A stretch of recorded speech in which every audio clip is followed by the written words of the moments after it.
The stagecoach rattled into Fairplay, Colorado on a bitterly cold November morning in 1876, carrying two women who looked like they had traveled through hell itself to reach this remote mining town nestled in the Rocky Mountains.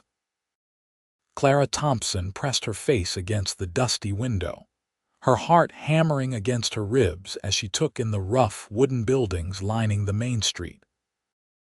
Beside her, wrapped in every blanket they owned, her mother Martha coughed weakly, the sound rattling through her thin frame like dried leaves in autumn wind.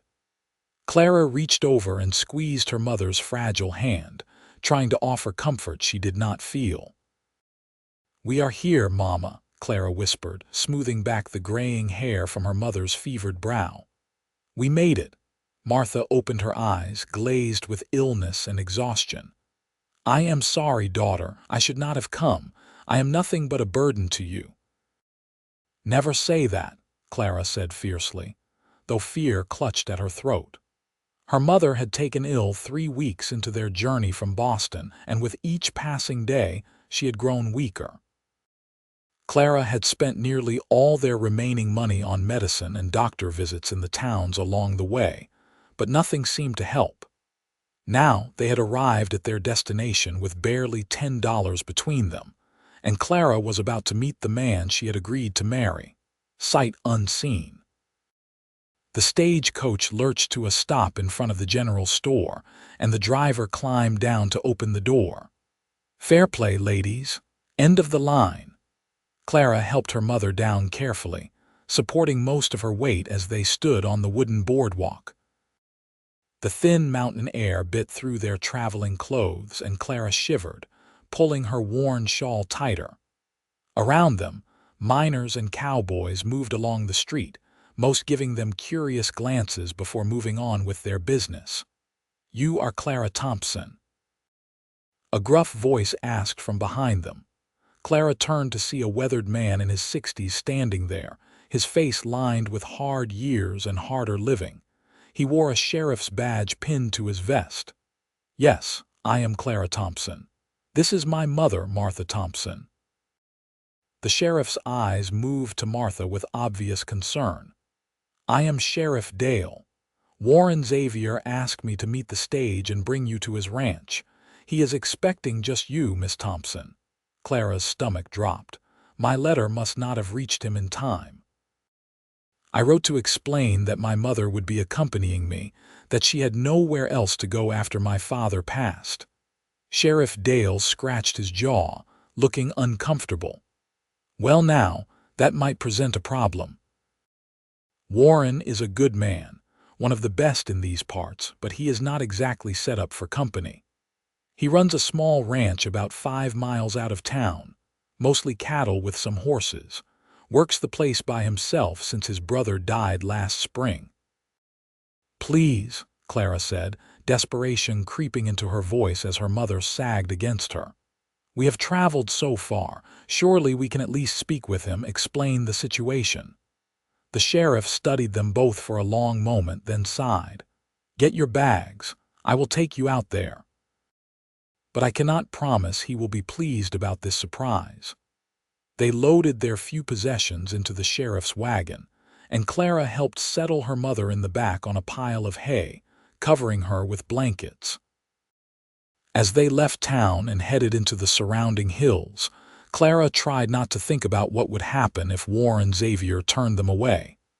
They had no money for return passage, no family to take them in, nowhere to go. The Xavier Ranch appeared as they crested a hill, a modest spread with a sturdy log cabin, a barn, and several outbuildings. Cattle grazed in the valley below, and horses moved in a nearby corral. Smoke rose from the cabin's chimney, a welcoming sign on such a cold day. A man emerged from the barn as they approached, and Clara's breath caught. Warren Xavier was tall and broad-shouldered, probably in his late 20s, with dark hair that fell nearly to his collar, and a strong jaw shadowed with several days' growth of beard. He wore work clothes, dusty and worn, and moved with the easy confidence of a man comfortable in his own skin. He was, Clara thought with surprise, quite handsome. His expression, however, was wary as he approached the wagon. "Warren," Sheriff Dale called out. "Got your bride here, though there has been a bit of a complication." Warren's dark eyes found Clara's, and for a moment something flickered in their depths. Recognition, perhaps, or merely curiosity. Then his gaze shifted to the back of the wagon where Martha lay, and his brow furrowed. "Miss Thompson," he said, looking back at Clara. "Yes." Clara climbed down from the wagon, straightening her spine despite her exhaustion. "Mr. Xavier, I must apologize. I sent a letter explaining that my mother would be traveling with me, but it seems it did not arrive. She is ill and had nowhere else to go after my father died. I know this is not what you expected, and if you wish to void our agreement, I will understand, but I must ask for shelter for my mother, at least until she is well enough to travel." Warren walked to the back of the wagon and looked at Martha, whose eyes were closed, her breathing shallow. When he turned back to Clara, his expression was unreadable. "How long has she been sick?" 3 weeks. "We have seen doctors, but nothing helps. She grows weaker each day." Warren was quiet for a long moment, and Clara held her breath, waiting for him to tell them to leave. Instead, he moved to the wagon and gently lifted Martha into his arms as though she weighed nothing at all. "Get the door," he told Clara, nodding toward the cabin. "Sheriff, help Miss Thompson with their bags." Clara rushed ahead and opened the cabin door, and Warren carried her mother inside. The interior was simple but clean. One large room with a kitchen area at one end, a stone fireplace in the center, and 2 doors leading to what she assumed were bedrooms. Warren carried Martha to one of the doors and shouldered it open. "This was my brother's room," he said, laying Martha carefully on the bed. "She can stay here." Clara followed, tears of relief and gratitude pricking her eyes. "Mr. Xavier, I do not know how to thank you." He straightened, looking down at Martha with concern. "We need to get the doctor out here. Sheriff, can you send Doc Morrison when you get back to town?" "Will do," Sheriff Dale said from the doorway. "Anything else you need?" "Some broth mix from the store if Mrs. Henderson has any, and more firewood. I will pay you back when I come to town."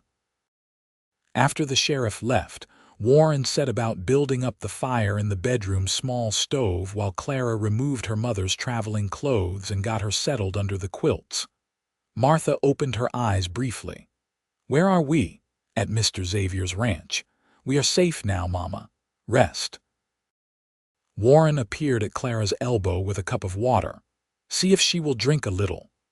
Clara managed to get her mother to take a few sips before Martha drifted off again. When Clara stood, her legs nearly gave out beneath her, and Warren caught her arm. "When did you last eat?" he asked. Clara tried to remember. "Yesterday morning, I think. Come on."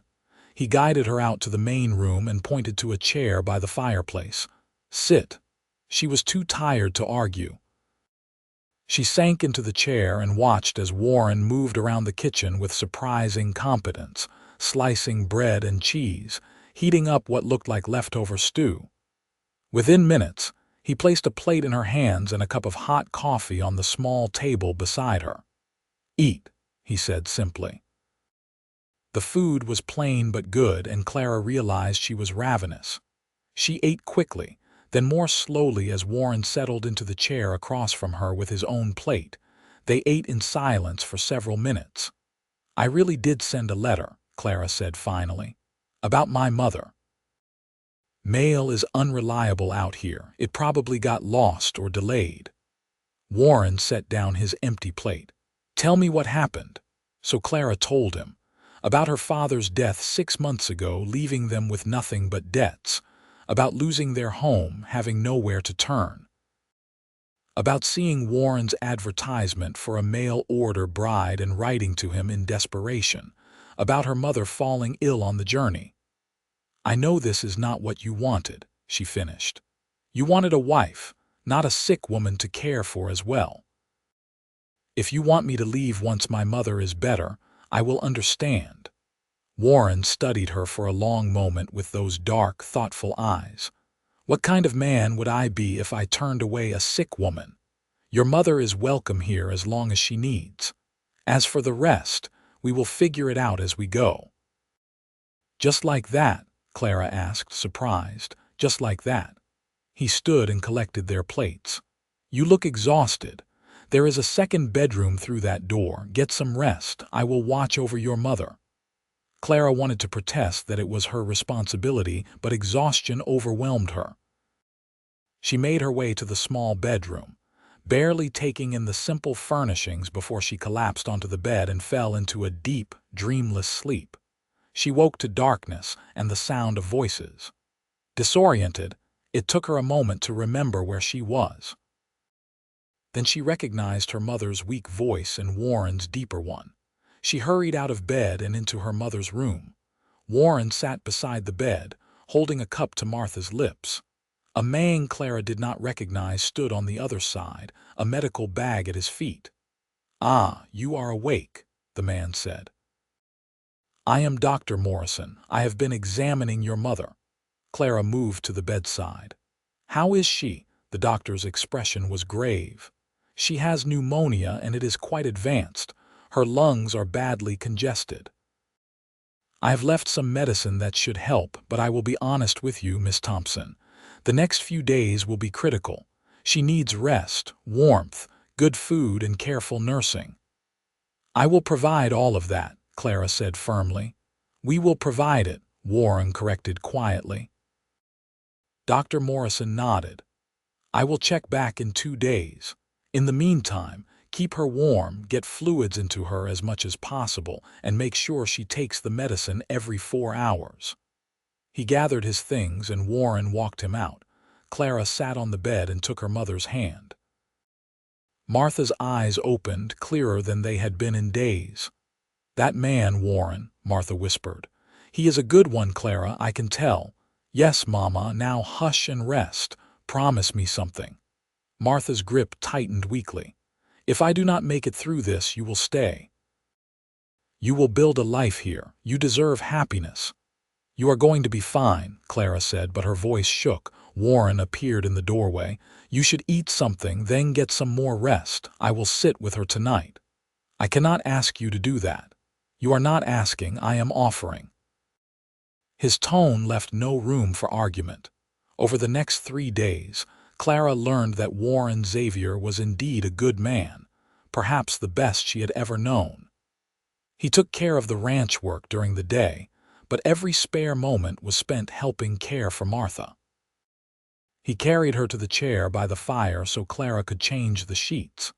He made broths and teas, coaxing Martha to take just a few more sips.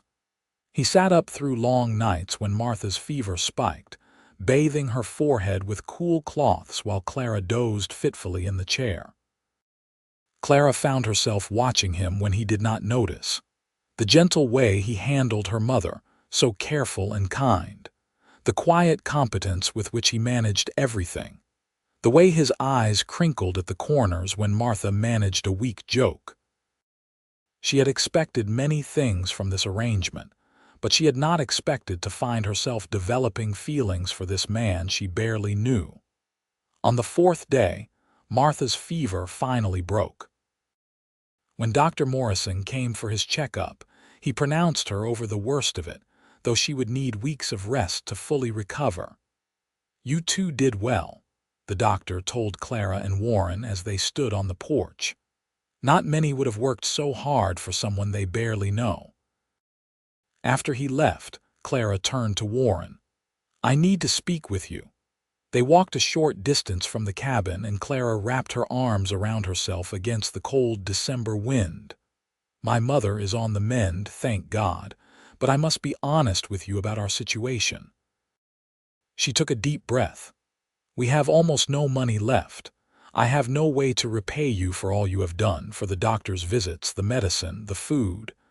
And I know this is not the arrangement you wanted. So I must ask, what happens now?" Warren was quiet, gazing out at the mountains in the distance. When he finally spoke, his voice was thoughtful. "I will tell you what I see. I see a woman who traveled halfway across the country with a sick mother rather than abandon her, who has barely slept for days nursing that mother back to health, who is proud and strong and willing to do whatever it takes to survive." He turned to look at her. "That is exactly the kind of woman I need by my side out here." Clara's heart quickened. "What are you saying?" "I am saying I still want to marry you, Clara Thompson, if you will have me. But my mother. Your mother is welcome to stay as long as she likes. This ranch may not be much, but it is big enough for three." Clara stared at him, unable to believe what she was hearing. "Why? Why would you take on both of us?" Warren stepped closer, and Clara could see flecks of gold in his dark eyes. "Because the first moment I saw you standing by that wagon, exhausted and scared but still holding your head high, something shifted in my chest. And these past days, watching you care for your mother with such devotion, that feeling has only grown stronger. I know we do not know each other well yet. I know this is not exactly a traditional courtship, but I think we could build something good here if you are willing to try." Clara felt tears prick her eyes. "I am willing," she whispered. Warren smiled, a genuine warm smile that transformed his serious face. "Then maybe we should start with proper introductions. I am Warren Xavier. I am 27 years old. I have run this ranch for 5 years and I am still figuring out how to do it right. I like my coffee strong, my horses fast, and my life quiet. I am not much of a talker, but I am a good listener. I believe in hard work, keeping my word, and treating everyone with respect. What about you?" Clara found herself smiling back. "I am Clara Thompson. I am 23 years old. I grew up in Boston, the daughter of a shopkeeper. I can read and write, and I am good with numbers. I like books, though I have not had many to read lately. I can cook and sew and keep house. I am stubborn, probably too proud for my own good, and I do not give up easily." "I noticed that last part." Warren's smile widened. "How about we give this a proper try? Get to know each other before we rush into marriage. Your mother needs time to heal anyway. We can figure out the rest as we go." Relief flooded through Clara. "I would like that very much." They stood there for a moment, the cold wind whipping around them, and Clara felt something settle in her chest. Hope, she realized. For the first time in months, she felt genuine hope. The next weeks fell into a rhythm. Warren continued his ranch work, and Clara took over running the household. She cooked meals, cleaned, and cared for her mother, who grew stronger each day. In the evenings, after supper was cleared away and Martha had been settled for the night, Warren and Clara would sit by the fire and talk. Clara learned that Warren had come west from Missouri with his older brother Daniel after their parents died in a cholera outbreak. They had worked various jobs before saving enough to buy this land and start their ranch. Daniel had been killed the previous spring when his horse threw him during a storm. "I miss him every day," Warren told her one night, staring into the fire. "He was the one who was good with people, who could make friends anywhere. I am better with animals than humans." "I do not believe that," Clara said softly. "You have been nothing but kind to us." Warren looked at her then, something intense in his gaze. "You are not just anyone, Clara." Clara told him about her life in Boston, about her father's shop and how he had taught her to love books and learning. About the struggle after he died, the creditors who came calling, the shame of being turned out of their home. "I was so scared," she admitted. "The night I wrote to you, I had $3 to my name and nowhere to turn. I almost did not send the letter. What if you were cruel? What if I was jumping from one bad situation into something worse? What made you send it?"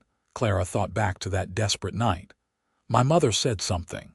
She said that sometimes the only way forward is to take a leap of faith. So I did." "I am glad you did," Warren said quietly. As December turned colder, Warren took Clara around the ranch, teaching her about the cattle and horses, showing her how everything worked. Clara proved a quick study, not afraid of hard work or getting dirty. Warren found himself constantly surprised by her. She was nothing like what he had expected when he had placed that advertisement. He had thought he wanted someone quiet and biddable, someone who would keep house and not ask too much of him. Instead, he had gotten Clara, who challenged him and made him laugh and filled his quiet cabin with life. She sang while she cooked, read aloud to her mother in the evenings, and peppered him with questions about ranching that showed genuine interest. And she was beautiful. Warren had noticed that right away, but as he got to know her, that beauty deepened. The way her gray eyes lit up when she laughed. The stubborn set of her jaw when she was determined about something. The gentleness in her hands when she cared for her mother. He found himself making excuses to be near her, to hear her voice, to catch her smile. Christmas approached, and Martha was well enough to sit at the table for meals, though she still tired easily. Clara worried that they had nothing to offer Warren for Christmas, no way to show their gratitude for all he had done.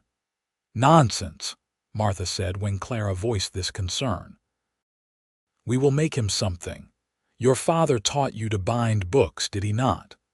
Warren mentioned his brother's journal falling apart. We can fix that." So while Warren was out with the cattle, Clara carefully took apart Daniel's journal, restitched the pages, and made a new leather cover from scraps Warren had in his workshop. On Christmas Eve, she presented it to him shyly.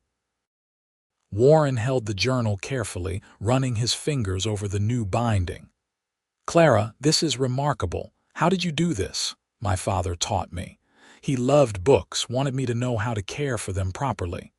She hesitated. "I know it is not much, but I wanted to give you something to show how grateful we are." Warren looked up at her, and the emotion in his eyes made her breath catch. "This is the best gift anyone has ever given me. Thank you." For Christmas, Warren gave Clara and Martha warmer coats he had ridden into town to purchase, along with wool scarves and gloves. Martha cried and hugged him, calling him a blessing. Clara could barely speak around the lump in her throat as she ran her hands over the thick wool of her new coat. "You have given us so much already," she managed. "I want you to be warm," Warren said simply, but his eyes were on Clara in a way that made heat rise to her cheeks. That night, after Martha had gone to bed, Clara and Warren sat by the fire. Snow fell softly outside and the cabin felt cozy and safe. "I have been thinking," Warren said, "about us." Clara's heart began to pound. "Yes, I know we agreed to take our time, but I think I know all I need to know." He turned to face her fully. "Clara, these past weeks with you here have been the happiest I have been since Daniel died. You have brought light into this place, into my life. I am not a fancy man, and I cannot offer you much beyond this ranch and my devotion, but I can promise I will work hard to make you happy. Will you marry me? For real this time, not out of desperation, but because you want to." Clara felt tears slip down her cheeks. "Yes, yes, I will marry you, Warren." Warren reached out and gently wiped away her tears with his thumb, the touch sending electricity through her. "You are sure? You are not just saying yes because you feel obligated." "I am sure," Clara said firmly. "These weeks have shown me what kind of man you are, kind and strong and good. You have been nothing but generous to my mother and me. But more than that, I find myself thinking about you when you are out working, listening for your step on the porch, looking forward to our evenings by the fire. I did not expect this when I came here, but I have fallen in love with you, Warren Xavier." Warren's face transformed with joy. He cupped her face in both hands, his work-roughened palms gentle against her skin. "I love you too, Clara, so much it scares me sometimes." He leaned in slowly, giving her time to pull away if she wanted, but Clara did not want to pull away. She closed the distance between them, and their lips met in a kiss that was soft and sweet and full of promise. When they pulled apart, both were smiling. "We should probably ask your mother's blessing," Warren said. Clara laughed. "She has been dropping hints for 2 weeks that we should get married. I think she likes you better than she likes me." They told Martha the next morning, and she wept happy tears, hugging them both. "I prayed for this," she said. "Prayed that my daughter would find a good man who would cherish her. Thank you, Warren, for being the answer to a mother's prayers." They were married in early January in the small church in Fairplay, with Sheriff Dale and Dr. Morrison standing as witnesses. Martha sat in the front pew, wrapped in blankets but beaming. Clara wore a simple blue dress, the nicest thing she owned, and Warren wore his Sunday clothes, his hair neatly trimmed for the occasion. When the preacher pronounced them husband and wife and Warren kissed her, Clara felt as though her heart might burst with happiness. This was not how she had imagined her life turning out, but it was better than anything she could have dreamed. The winter months passed in quiet contentment. Warren taught Clara to ride, and she proved a natural horsewoman, fearless and quick to learn. Martha continued to regain her strength, taking over more of the household tasks and insisting the young couple needed time alone. "I did not come all this way to be a burden," she told Clara firmly. "You two are newlyweds. Go for walks. Spend time together. I can manage the cooking." So Clara and Warren took long rides through the snowy landscape, wrapped in their warm coats. Warren showed her every corner of the ranch, shared his dreams of expanding the herd, building a bigger barn. Clara talked about maybe starting a small library in Fairplay, somewhere people could borrow books. "I think that is a wonderful idea," Warren said. "We could donate some money to help start it." "We do not have extra money to spare," Clara protested. "We will make it work. Education is important." Daniel always said that. At night, in the privacy of their bedroom, Warren and Clara learned each other. Clara had been nervous on their wedding night, knowing little about what to expect, but Warren had been patient and gentle, making sure she felt safe and cherished. As the weeks passed, their physical relationship deepened along with their emotional bond. Clara had never imagined marriage could be like this, filled with laughter and passion and genuine partnership. When spring arrived, bringing wildflowers and warmer weather, Martha announced that she felt well enough to take on some additional work.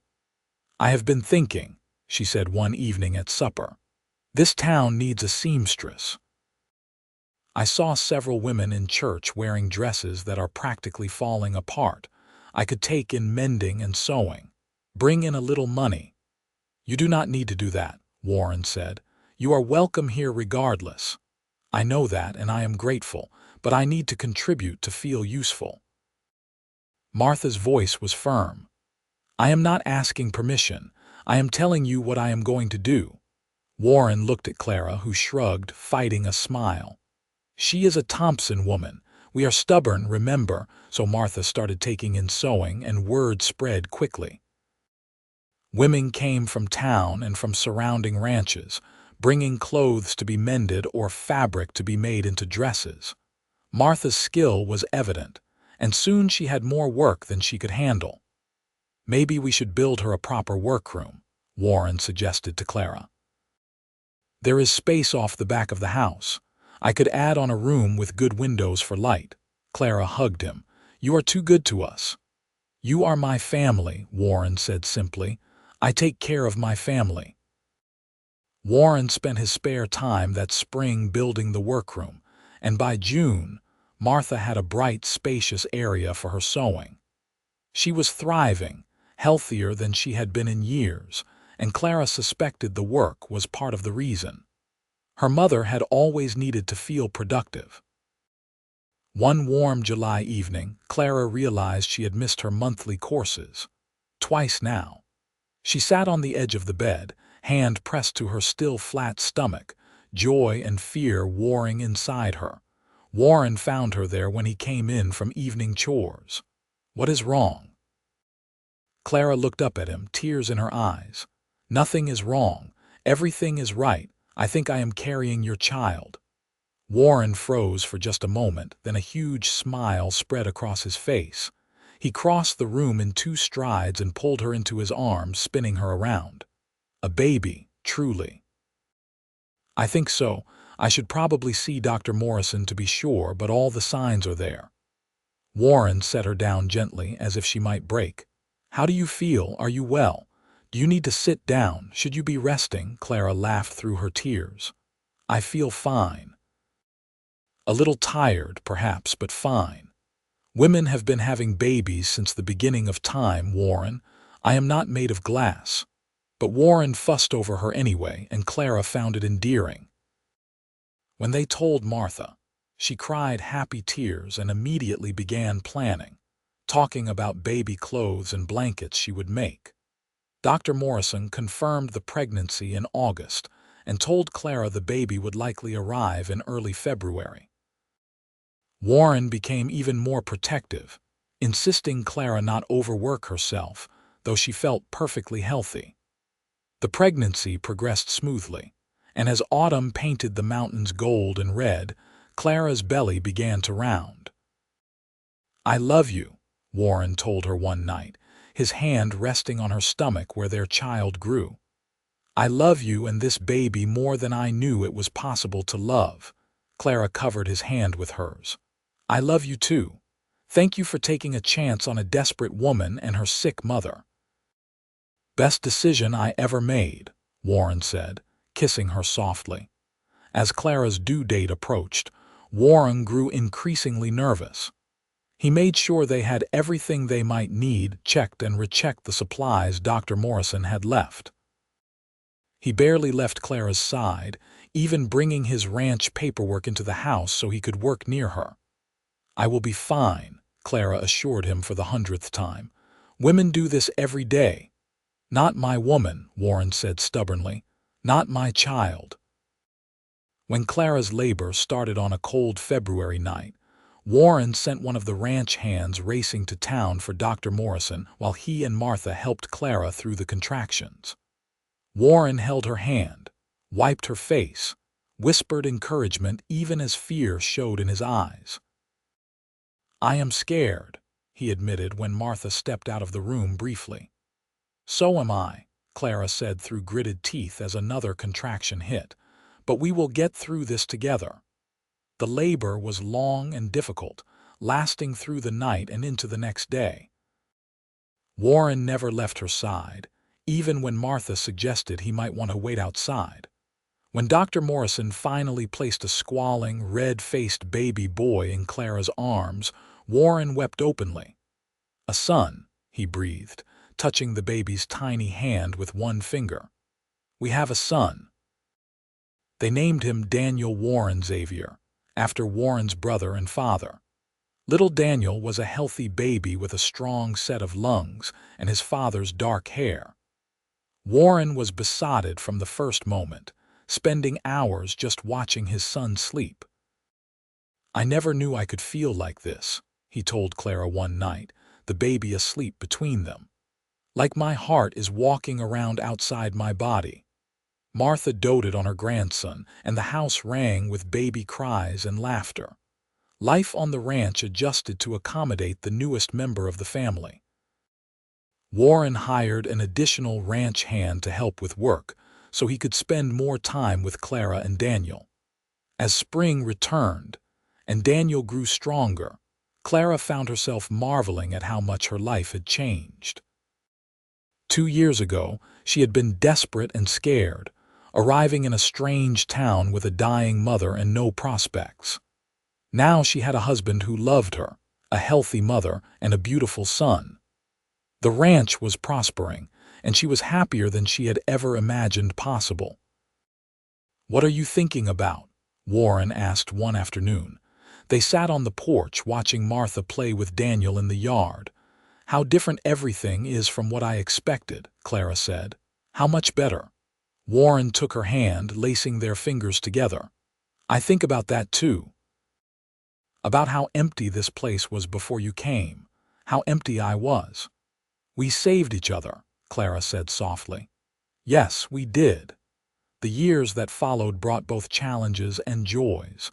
The ranch continued to grow, and Warren's reputation as a fair dealer and skilled rancher spread. They added more cattle, better horses. Warren built a larger barn and expanded the house, adding a proper second floor with more bedrooms. Daniel grew into a sturdy, happy boy with his father's serious nature and his mother's quick mind. When he was 3, Clara became pregnant again, and this time the labor was shorter and easier. They welcomed a daughter, Catherine Martha Xavier, named for her mother and grandmother. With golden hair and gray eyes, little Catherine was her father's pride and joy. I am outnumbered now, Warren joked, cradling his infant daughter while Daniel climbed into his lap. Surrounded by people I love more than life itself. Martha remained healthy and active, her sewing business thriving. She became a beloved figure in Fairplay, known for her skill and kindness. She often took meals to families in need, helped new mothers, and served as an unofficial grandmother to half the children in town. When Daniel was 6 and Catherine was 3, Martha sat Clara and Warren down one evening after the children were in bed. I have been thinking about building a small house in town, she said. Not because I am unhappy here, she added quickly, but because I am in town so often anyway for my work, and I think you young people deserve your home to yourselves. Besides, there is a gentleman who has been calling on me. Clara's eyes widened. A gentleman? Mama, why did you not tell me? Martha blushed like a girl. His name is Robert Turner. He owns the hardware store. We have been talking for several months now, and he has asked me to consider marrying him. That is wonderful, Warren said warmly. Mr. Turner is a good man. But I do not want you to think I am abandoning you, Martha said to Clara. You and Warren saved my life, gave me a home when I had nothing. Clara took her mother's hands. You are not abandoning us. You are living your life as you should. If Mr. Turner makes you happy, then you should marry him. But you will always have a home here if you need it. Martha married Robert Turner that summer in a small ceremony at the church. Warren built her a pretty little cottage on a lot next to Robert's store, a wedding gift that made both Martha and Robert tear up. Clara was thrilled to see her mother so happy, so full of life. As the children grew, the Xavier household remained full of love and laughter. Warren taught Daniel to ride and work with cattle, and Daniel showed an early aptitude for ranching. Catherine proved to be clever and stubborn, insisting she could do anything her brother could do. She reminds me of her mother, Warren told Clara, watching their daughter climb onto a horse that was probably too big for her. And that is a bad thing, Clara teased. The best thing, Warren said, pulling her close and kissing her temple. When Daniel was 8 and Catherine was 5, Clara discovered she was pregnant again. This pregnancy was harder than the previous 2, and Dr. Morrison, older now and considering retirement, ordered her to rest more. Warren took over even more of the household tasks, helped by the children and by Martha, who came to visit frequently. In late October, Clara gave birth to another son, Thomas Robert Xavier, named after his maternal grandfather and step-grandfather. The labor was difficult, and afterward, Dr. Morrison told them quietly that Clara should not have more children, that another pregnancy might be dangerous. 3 children is a blessing, Warren told Clara as she recovered. 3 beautiful, healthy children and you safe and well. That is everything I need. As the 1880s progressed, the West was changing. The wild frontier days were slowly giving way to more settled times. Fairplay grew, adding new businesses and homes. The railroad reached nearby towns, making travel and trade easier. Warren's ranch prospered, becoming one of the most successful in the region. Clara finally realized her dream of starting a library in Fairplay. With donations from townspeople and support from Warren, they converted an old building into a lending library. Clara served as the librarian, bringing books from Denver and organizing reading circles for children and adults. It became a beloved part of the community. Through it all, Warren and Clara's love deepened and strengthened. They had their disagreements, of course. Warren could be stubborn about ranch matters, and Clara sometimes took on too much, wearing herself out trying to do everything. But they learned to communicate, to compromise, to support each other's dreams. One night when Daniel was 12, Catherine was 9, and Thomas was 4, they sat on the porch after the children were in bed. It was a beautiful summer evening, the mountains purple in the fading light, stars beginning to appear overhead. "Do you ever regret it?" Warren asked suddenly. "Coming here, marrying me?" Clara looked at him in surprise. "How can you even ask that?" "Because I know it was not your choice, not really. You were desperate. You needed help. If circumstances had been different, would you have chosen this life?" Clara thought about it seriously before answering. "If circumstances had been different, I never would have met you. I would have stayed in Boston, probably married some shopkeeper or clerk my father approved of, lived a perfectly ordinary life. And I think I would have been fine. But I would never have known what it was like to truly love someone, to be loved in return the way you love me. I would never have known this joy, this partnership, this life we have built together." She took his hand. "So no, Warren Xavier, I do not regret a single moment. Even the hard parts, because they led me here to you." Warren pulled her close, and they sat there together, watching the stars come out, surrounded by the life they had built. The years continued to pass. Daniel grew into a fine young man, taking over more of the ranch responsibilities. Catherine proved to be brilliant, devouring every book in Clara's library and talking about becoming a teacher. Thomas was the wild one, always getting into mischief, but with such charm that it was hard to stay angry with him. Martha and Robert remained healthy and happy, beloved members of the Fairplay community. They spent every Sunday at the ranch, and the house would fill with laughter and stories, and the chaos of family dinner. When Daniel turned 18, he told his parents he wanted to expand the ranch, to buy adjacent land that had come up for sale. Warren and Clara discussed it and decided to support him, taking out a loan to help him get started. It was a risk, but Daniel had proven himself responsible and hardworking. The gamble paid off. Within 2 years, the expanded ranch was thriving, and Daniel took a bride of his own, a sweet girl named Elizabeth from a neighboring ranch. Warren and Clara became grandparents when Elizabeth gave birth to twin girls, and the cycle of life continued. Catherine went to Denver to attend a teaching college, one of the first women from Fairplay to pursue higher education. Warren was terrified to let his daughter go to the city, but Clara reminded him that they had raised her to be strong and independent. "Just like her mother," Warren admitted. "Which is why I am worried. She is too brave for her own good sometimes." But Catherine thrived, returning after 2 years with a teaching certificate and a head full of ideas for improving the local school.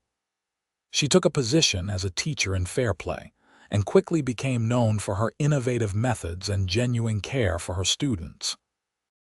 Thomas, at 16, announced that he wanted to join the cavalry to see more of the country beyond the ranch. This time, both Warren and Clara struggled with letting him go, but they knew they had to trust that they had raised him right. "When did our babies grow up?" Clara asked Warren the night after Thomas left for basic training. "Somewhere between heartbeats," Warren said, holding her close. One moment they were small enough to hold in my arms, the next they are making their own way in the world. As Clara and Warren entered their 50s, they found themselves in the strange position of having raised their children successfully and having time for themselves again. The ranch ran smoothly with Daniel managing much of the day-to-day operations. The library continued to thrive with several volunteers helping Clara. They took a trip to Denver, the first time they had been away together in years. They saw a play, stayed in a fancy hotel, and walked the city streets hand in hand like young sweethearts. They visited Catherine and met the young man she was courting, a school teacher from a good family. "You approve?" Catherine asked her father nervously. Warren studied the young man, then smiled. "If he makes you as happy as your mother makes me, then yes, I approve." Catherine married the following spring in a beautiful ceremony at the Fairplay church. Martha and Robert sat in the front row, both in their 70s now, but still going strong. Thomas came home on leave from the cavalry, looking so grown up in his uniform that Clara cried. Daniel and Elizabeth brought the twins, now rambunctious 5-year-olds. As Warren watched his daughter marry the man she loved, Clara beside him with tears streaming down her face, he felt his own throat tighten with emotion. He thought about that cold November day 25 years ago when Clara had arrived with her dying mother, desperate and scared. He thought about how close he had come to saying no to sending them away. "Thank you," he whispered to Clara. She looked at him in surprise. "For what?" "For everything. For taking a chance on me. For building this life with me. For our children. For every single day of the past 25 years. Clara kissed him softly, not caring who saw. "Thank you for taking in a desperate mail-order bride and her sick mother. For saying those words that changed everything. I will care for you both." "Best decision I ever made," Warren said, just as he had so many times before. The years that followed brought more joys and some sorrows. Martha passed away peacefully in her sleep at 78, surrounded by family. Robert followed her a year later, and Clara mourned the loss of her mother and stepfather deeply. But she took comfort in knowing that Martha had lived to see her daughter happy, her grandchildren grown, her great-grandchildren thriving. Daniel and Elizabeth gave them 4 more grandchildren over the years. Catherine and her husband had 3 children of their own. Thomas eventually left the cavalry and returned to Colorado, settling in Denver where he started a successful freight business. He married a spirited woman named Sarah, and they had 2 children. Warren and Clara's house, once so quiet, was frequently filled with visiting grandchildren, their laughter echoing off the walls. Warren built a larger dining table to accommodate everyone for Sunday dinners. Clara read stories to the grandchildren, the same way she had read to her own children. "We should get you a rocking chair for the porch," Daniel joked one Sunday. "Make you official grandparents." "I can still outride you any day," Warren retorted, though he was 63 now and his joints ached in cold weather. But he did build them a porch swing, and Clara loved sitting there in the evenings, Warren beside her, watching the sun set over the mountains they had called home for so long. When Warren turned 65, the family threw him a huge party. Relatives came from all over Colorado and even from Missouri, where Warren still had distant cousins. The whole town of Fairplay seemed to turn out, a testament to the respect and affection people held for Warren and Clara Xavier. At the party, Daniel stood to make a speech. "My father taught me everything I know about ranching, about integrity, about being a man. But the greatest lesson he taught me was about love. When my mother arrived here with my grandmother, sick, and with nothing, my father could have turned them away. Instead, he said 4 words that defined his character and shaped all of our lives. I will care for you both. Dad, you have spent your whole life caring for others, putting your family first, being the kind of man we all aspire to be. We love you." There was not a dry eye in the house. As the party wound down and guests departed, Clara and Warren sat together on their porch swing, watching the stars. 65 years old, Warren said. "Never thought I would make it this far." "You will make it much farther," Clara said firmly. "We have grandchildren to spoil, great-grandchildren to meet." "As long as I have you beside me, I am content," Warren said, kissing her silver hair. And they sat there together, the mail-order bride and the cowboy who had taken a chance on each other all those years ago, surrounded by the life they had built through love, faith, and devotion. The ranch spread out below them, prosperous and strong. Their children were settled and happy. Their legacy secured not just in land and cattle, but in the values they had passed down through generations. Clara leaned her head on Warren's shoulder, feeling his steady heartbeat, strong and sure as it had been since that first day she arrived in Fairplay.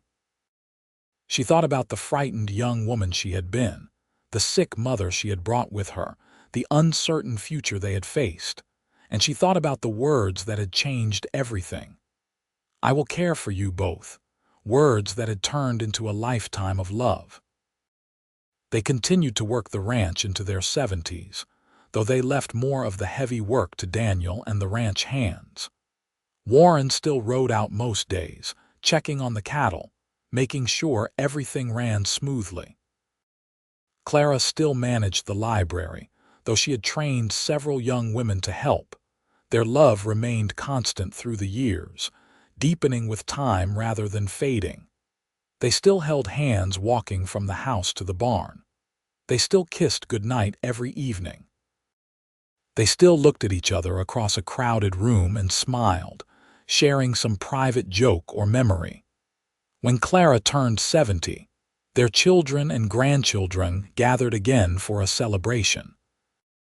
Looking around at the 3 generations of family they had created, Clara felt overwhelmed with gratitude. "What are you thinking?" Warren asked, coming to stand beside her. "That I am the luckiest woman who ever lived," Clara said, "and that I would do it all again exactly the same way." Warren pulled her close, and they danced together as someone played fiddle music, surrounded by their family, their legacy, their love. The ranch continued to thrive under Daniel's management. Catherine became principal of the Fairplay School, implementing innovative programs that drew attention from across the state. Thomas's freight business expanded into one of the largest in Colorado. Each of their children had found their own path, but they all shared the values Warren and Clara had instilled in them. As Warren approached 80, his body finally began to slow down. He could no longer ride as far or work as hard as he once did. It frustrated him, but Clara was there to remind him that he had earned his rest. "You have worked hard your whole life," she told him. "Let our children and grandchildren carry the load now." So Warren spent his days overseeing operations from the porch, offering advice when asked, playing with great-grandchildren who adored their gentle, patient great-grandfather. Clara spent her days much the same way, finally stepping back from the library to let younger women run it, though she still read daily and never lost her love of books. They celebrated their 50th wedding anniversary surrounded by family, a golden celebration of a love that had started with a mail-order bride advertisement and grown into something extraordinary. Standing before all their descendants, Warren and Clara renewed their vows, and there was not a dry eye in the church. "I love you more today than I did 50 years ago," Warren told Clara as they cut into the anniversary cake Elizabeth had baked. "And I loved you then more than I knew was possible." "And I love you," Clara said. "My cowboy who took a chance on a desperate woman and her sick mother. You gave us both a life beyond our wildest dreams." As the party continued around them, they slipped out to the porch of the house that had been their home for 5 decades. They sat on the swing Warren had built, holding hands, watching the sun set over the mountains. "No regrets?" Warren asked. "Not a single one," Clara said firmly. "You?" "Only that I did not find you sooner," Warren said, "but I suppose everything happened exactly when it was meant to." They sat in comfortable silence, the kind that only comes from decades of companionship. Inside, their family celebrated, but out here, it was just the two of them, the way it had been so many times before. Warren lived to see his 80th birthday, still sharp of mind even if his body had grown frail. Clara, at 76, remained by his side as devoted as ever. They spent their days quietly, surrounded by family who visited often, content in the life they had built.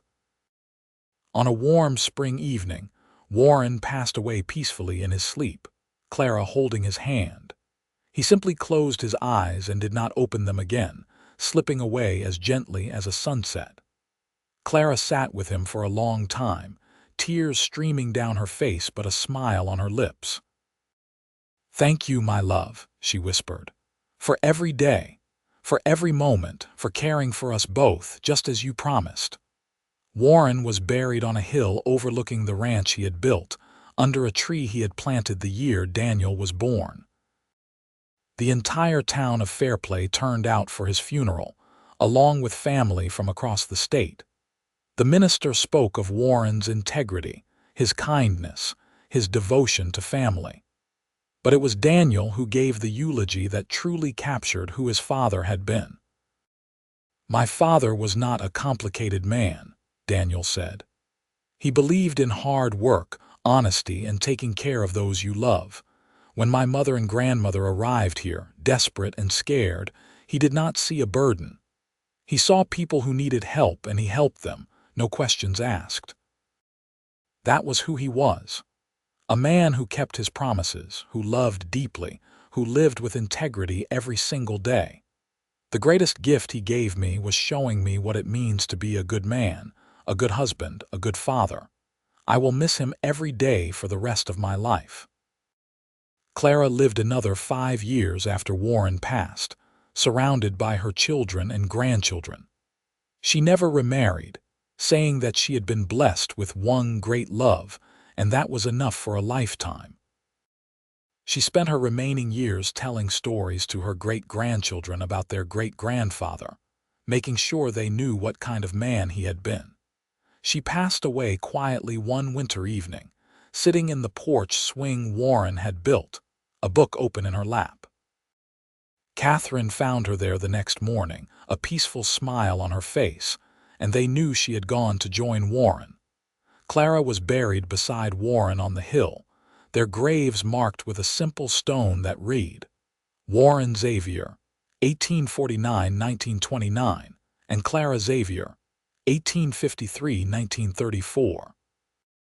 Beloved husband and wife, parents, grandparents, true partners in love and life, but their legacy lived on.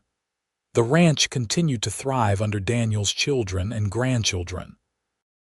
The library Clara had started became a cornerstone of Fairplay, eventually expanding into a beautiful building named the Thompson Xavier Memorial Library. Catherine's descendants continued in education, carrying on her passion for learning. Thomas's freight business grew into a major Colorado company, eventually expanding into trucking as the times changed. And in family gatherings for generations to come, the story was told of how it all began. Of a desperate young woman who arrived with her sick mother, and a cowboy who said 5 simple words that changed everything. "I will care for you both." It became a touchstone for the family, a reminder of where they came from, of the values that defined them. Love, loyalty, devotion, and the willingness to take a chance on someone who needs help. Warren and Clara's love story was passed down through the generations, inspiring their descendants to love deeply, to keep their promises, and to always help those in need. The ranch itself became a historical landmark, preserved by the family as a tribute to their ancestors. Visitors could tour the original cabin, see the room where Martha had recovered, stand on the porch where Warren and Clara had sat countless evenings. The family even found and preserved some of Warren and Clara's letters, their words of love and devotion, a testimony to what they had built together. In the museum section of the ranch, there was a display showing the original mail-order bride advertisement that had brought Clara to Colorado, carefully preserved under glass. Beside it was the journal Daniel had kept, rebound by Clara, filled with his thoughts about building a life in the West. And there were photographs, dozens of them, showing the progression of the Xavier family from that first small cabin to the thriving dynasty they had become. The centerpiece was a large family portrait taken on Warren and Clara's 50th anniversary, showing them surrounded by 3 generations of the family they had created. Warren and Clara sat in the center, holding hands, their faces lined with age but their eyes still bright with love for each other. Beneath the portrait was a plaque with an excerpt from a letter Clara had written to Catherine when Catherine was grown with children of her own. "You asked me once what the secret is to a happy marriage. I will tell you what I told your brothers. It is choosing each other, every single day. It is showing up even when it is hard. It is being partners in all things. Your father and I did not have an easy start, but we chose to build something beautiful together, and we kept choosing each other for over 50 years. That is the secret, my darling. Not perfection, but persistence. Not a grand romantic gesture, but 10,000 small acts of love and devotion. Choose your husband every day and let him choose you, and you will have what your father and I had." Those words became a guiding principle for the Xavier family, passed down from parent to child, generation after generation. And whenever a Xavier descendant faced a difficult choice, a moment of doubt, they would remember Warren and Clara's story. They would remember that sometimes the best things in life come from taking a chance, from extending kindness to someone in need, from choosing love even when it is not convenient. The ranch house itself was eventually expanded to accommodate growing families, but the original cabin was preserved exactly as it had been. On special occasions, family members would gather there, sitting in the room where it all began, feeling the presence of the ancestors who had started it all. And out on the hill where Warren and Clara were buried, wildflowers grew thick every spring, planted generations ago by their children and carefully tended by each generation since. On anniversaries and birthdays, family members would climb that hill and leave flowers, standing for a moment to remember and give thanks for the love story that had made their existence possible. The story of Warren and Clara Xavier became more than just family history. It became a legend in Fairplay and the surrounding communities, a reminder of the best of what the Old West had been. Not just cowboys and gunfights, but ordinary people building extraordinary lives through hard work, faith, and love.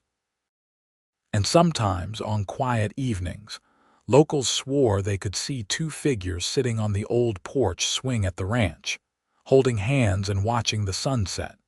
2 souls so in love that not even death could separate them. Whether it was imagination, wishful thinking, or something more, no one could say. But the story brought comfort, a reminder that true love endures beyond time and circumstance. The Xavier family continued to grow and prosper, spreading across Colorado and beyond, each generation carrying forward the values Warren and Clara had exemplified. They became ranchers and teachers, business people and public servants, artists and scientists. But no matter where they went or what they did, they carried with them the story of their ancestors and the lesson it taught. That love, when given freely and nurtured carefully, can change the world. And it all started with a cowboy who looked at a desperate woman and her sick mother and saw not a burden, but people worth caring for. 5 simple words that became a family legacy. I will care for you both.